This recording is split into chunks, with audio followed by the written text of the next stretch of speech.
அனைவருக்கும் வணக்கம். இன்னைக்கு ஹிந்தி நியூஸ் பேப்பர்ல என்ன நியூஸஸ் இருக்கு அப்படிங்கிறத பார்ப்போம். ஸோ ஃபர்ஸ்ட் பார்த்தோம்னா நமக்கு எடிட்டோரியல் பேஜ். எடிட்டோரியல் பேஜ்ல என்ன சொல்லியிருக்காங்க அப்படின்னா, Muslim women's right to maintenance under secular laws is well established அப்படின்னு கொடுத்துருக்காங்க. ஓகேவா? அப்ப முஸ்லிம் விமன்னு கொடுத்துருக்காங்க இந்த இடத்துல. ரைட் டு மெயின்டெனன்ஸ் அப்படின்னு கொடுத்துருக்காங்க. ரைட் டு மெயின்டெனன்ஸ் அப்படின்னா ஜீவனம்சம் அப்படின்னு சொல்றாங்க இல்லையா? அதுதான் ரைட் டு மெயின்டெனன்ஸ் அப்படின்னு சொல்லுவாங்க. ஓகேவா? இங்கிலீஷ்ல அலிமோனி அப்படின்னு கூட சொல்லுவாங்க. ஓகேவா? அலிமோனி அப்படின்னு கூட சொல்லுவாங்க.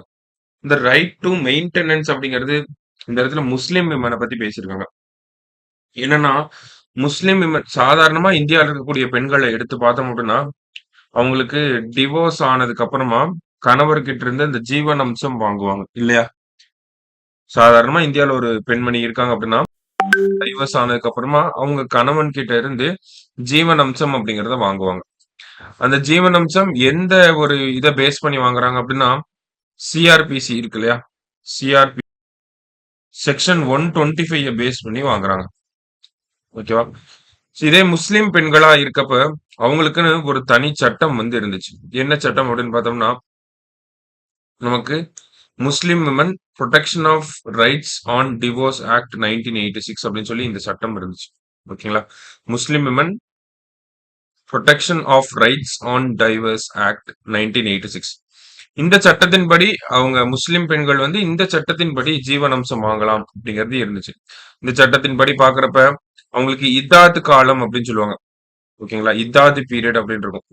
சோ திரும்பி கல்யாணம் பண்ணிக்கிற வரைக்கும் அந்த மாதிரியான ஒரு டைம் பீரியட் வரைக்கும் உங்களுக்கு அவங்க கணவன்மார்கள் இந்த ஜீவனாம்சம் கொடுக்கணும் அப்படிங்கிறது அது.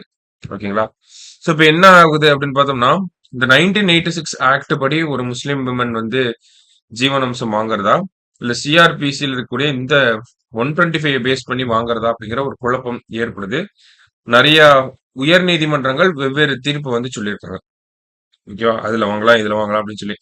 இப்போ சுப்ரீம் கோர்ட் ஃபைனலா ஒண்ணு சொல்லியிருக்காங்க. என்ன சொல்லியிருக்காங்க அப்படின்னா, சிஆர்பிசி 125 அப்படிங்கிறது சிஆர்பிசி 125 அப்படிங்கிறது ஒரு திருமணமான பெண்ணுக்கு இருக்கக்கூடிய அடிப்படை உரிமை. It is a fundamental right available to married women's அப்படின்னு சொல்றாங்க.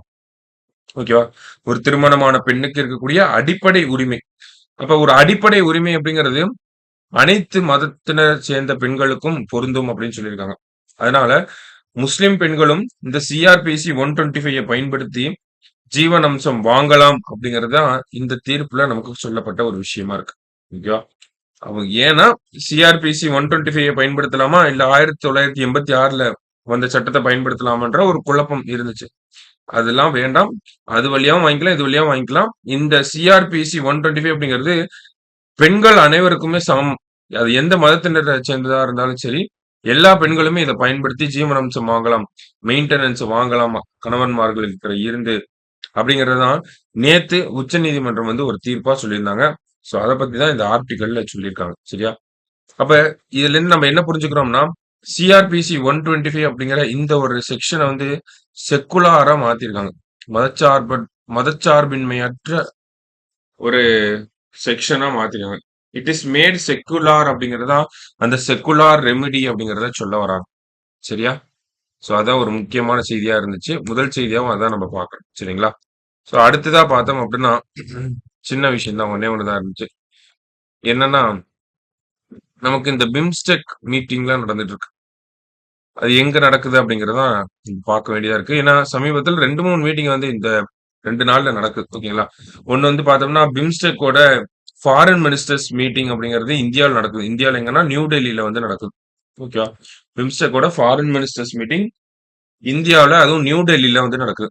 அடுத்ததா பார்த்தோம்னா, நமக்கு நாட்டோ சம்மிட் ஓகேங்களா? நாட்டோ சம்மிட் எங்க நடக்குதுன்னா, வாஷிங்டன் டிசில நடந்துட்டு இருக்கு. வாஷிங்டன் டிசில நாட்டோ சம்மிட் நடந்துட்டு இருக்கு. அடுத்ததா பார்த்தோம்னா, நமக்கு இந்த பிரிக்ஸ் பார்லிமென்டரி மீட்டிங், பிரிக்ஸ் நாடாளுமன்ற கூட்டத்தொடர் அப்படின்னு சொல்லுவாங்க. அது ரஷ்யால செயின்ட் பீட்டர்ஸ்பர்க் அப்படிங்கிற நகரத்துல நடந்துட்டு இருக்கு. சரிங்களா? சோ பிரிக்ஸ் பாராளுமன்ற மாநாடு அப்படிங்கிறது Saint Petersburg, Russia. NATO summit அப்படிங்கிறது வாஷிங்டன் டிசி, அமெரிக்கா. பிம்ஸ்டெக் அப்படிங்கிறது நியூ டெல்லி, இந்தியா. சரியா? ஸோ இது 3யும் கொஞ்சம் பார்த்து வச்சுக்கங்க. ஓகேவா?